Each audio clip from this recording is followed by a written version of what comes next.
After a few turns, I find myself standing in front of the doors leading down to the docks, and a smile tugs at my lips when I hear a voice I'm familiar with coming from behind it. Bash is always welcome company, and I hope, praying to every force in the universe, that nothing will have changed since last night. When I find the engineer down in the docks, he's giving orders to a couple of strange beings who are working on repairing the ruined supply room.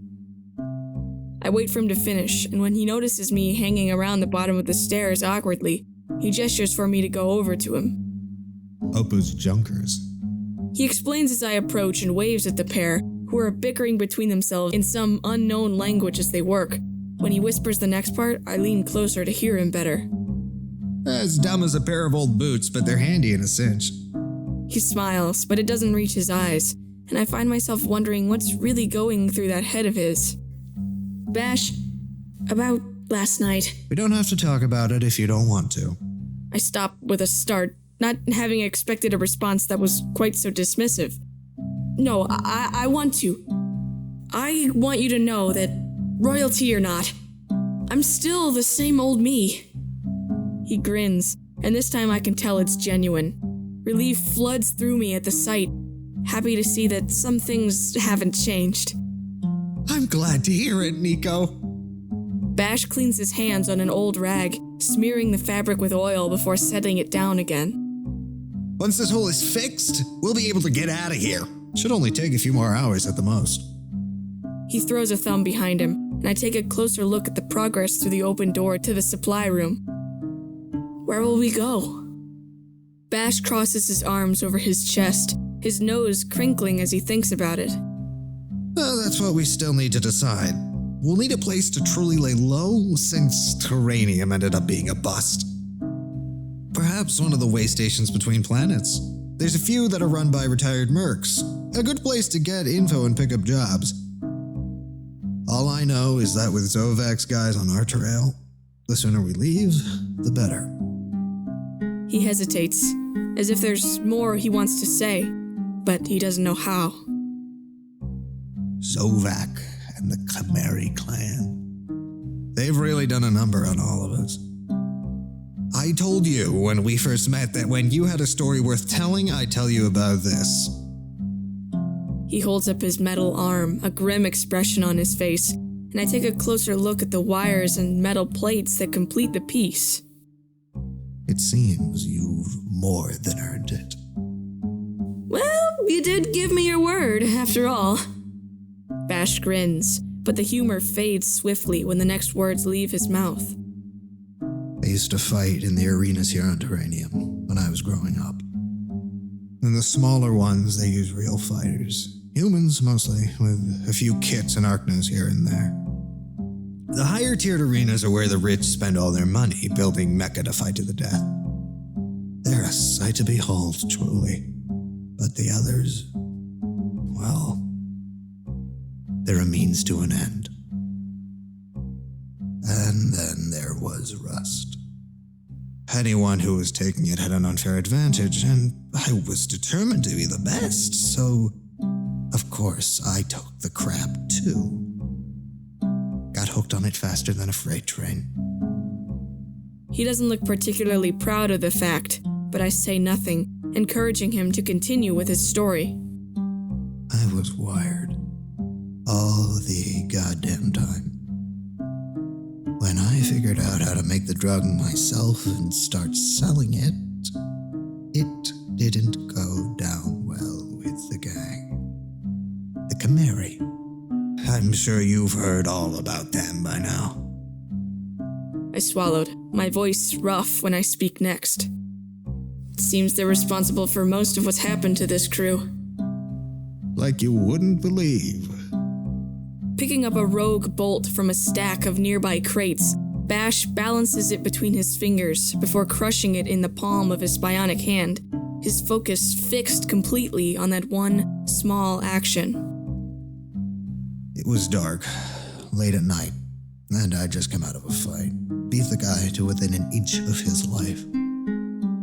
That's what Rust does to you, you know. Turns you into a frickin' psychopath.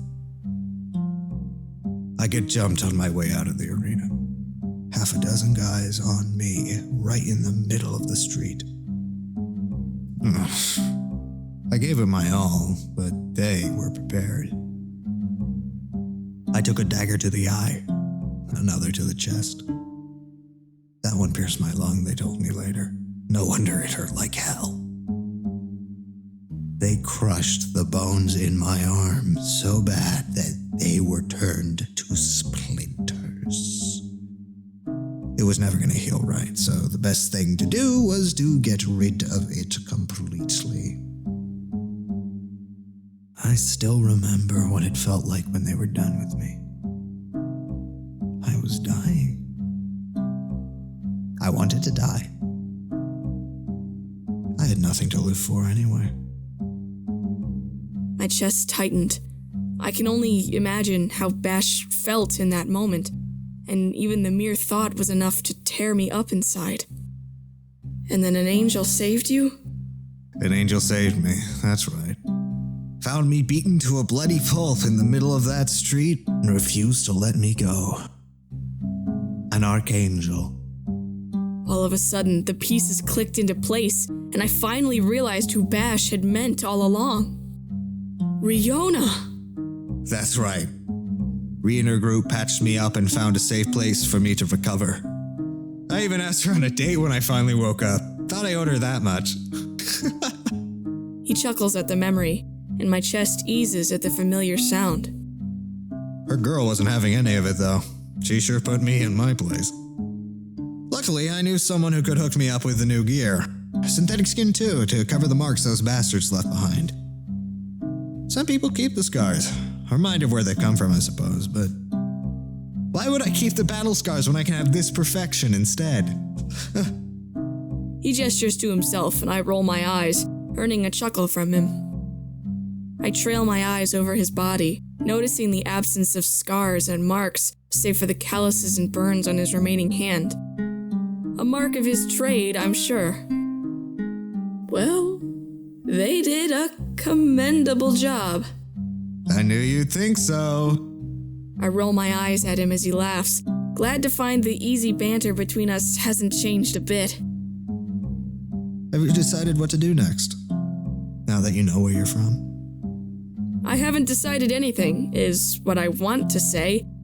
Apart from the fact that if Zovac finds me alive, I'm done for. I'll be staying with the crew for the time being, is what I say instead, and Bash seems happy to hear it. It doesn't take long, however, for his face to fall. I know you never asked for my opinion, but I want to give it anyway. I've never had any love for our leaders. I've seen roaches who could run the planets, even the system, better than the clowns who've already had a crack at it. No offense. None taken. I never had a voice, I've never had anything, but you could have a voice if you wanted it. You could make decisions that mattered and change everything. It's a noble idea that I could be the one to have such an impact on the world. But an idea nonetheless. But at the same time, I could understand if you didn't want to. I mean, what has the world ever done for you, huh? It'd be easy enough to disappear, to start a new life somewhere with someone new. Bash hangs his head in defeat, as though he wished he never spoke at all. When it comes down to it, I can't tell you what I'd do, because I don't know. But it's not my choice to make. My fingers find his, the calluses brushing against my skin, and he squeezes my hand affectionately. I can't say how much it means to have him speak to me like I'm still me. I want to hear your opinions, Bash. All of them. He gives me a lopsided grin, pulling me closer and tapping me under the chin, and my stomach tightens. Good. Because you're not getting rid of me that easily. My breath sticks in my throat, and I have to pull back before I get lost in his smile completely. He lets me go reluctantly, the ghost of a smile still tugging at his lips. Taking a couple of steps back, I give him a smile, feeling better than I have all day. I should let you get back to your work. Like you said, the sooner we can leave, the better. That's right.